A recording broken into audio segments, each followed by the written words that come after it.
Alain, propos d'un Normand. Concours de poésie. La conquête de l'air. Tel est le sujet du concours de poésie pour l'année qui vient. Ce n'est pas mal choisi. Les poètes exploitent depuis des siècles les lieux communs, les mythes et les faits de l'histoire. Ils se jouent dans un monde de rêves.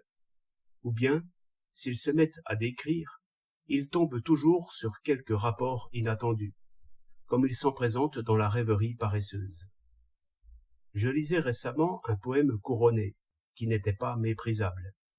Il s'agissait de l'arbre. Et voici un beau sujet. Ce n'était pourtant qu'un prétexte. L'image de l'arbre évoquait d'autres images, les enfants, la maison. Les astres, vus à travers les feuilles, étaient des fruits d'or dans l'arbre. Cela n'est pas laid, mais cela n'est pas vrai. Dans son poème, il parlait de tout, excepté de ce que c'est réellement qu'un arbre. Je ne vois pas non plus ce que l'on ajoute aux étoiles en disant que ce sont des fruits d'or, ou des clous d'or, ou les ornements d'un manteau royal. Les étoiles, autant que nous savons, ont quelque chose de bien plus saisissant, dès qu'on y pense réellement, que tous ces oripeaux de théâtre dont on les habille.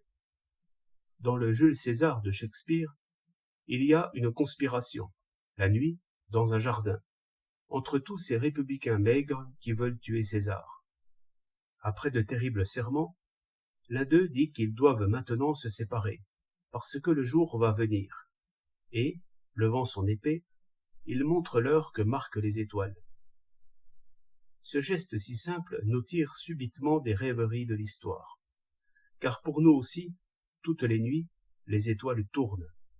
Pour nous aussi, selon la saison, l'une ou l'autre étoile annonce le soleil.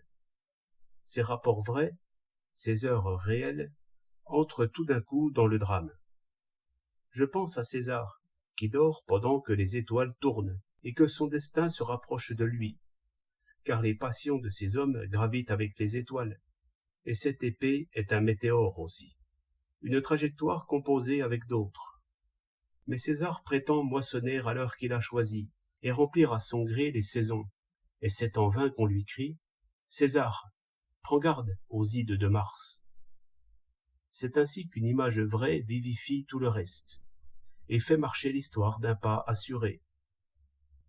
Je ne sais pas comment les poètes feront marcher leurs rimes avec l'hélice et le gouvernail de profondeur. Je crains seulement qu'ils ne méditent pas assez sur la chose même et sur les rapports vrais qui font que le planeur s'élève, tourne et redescend.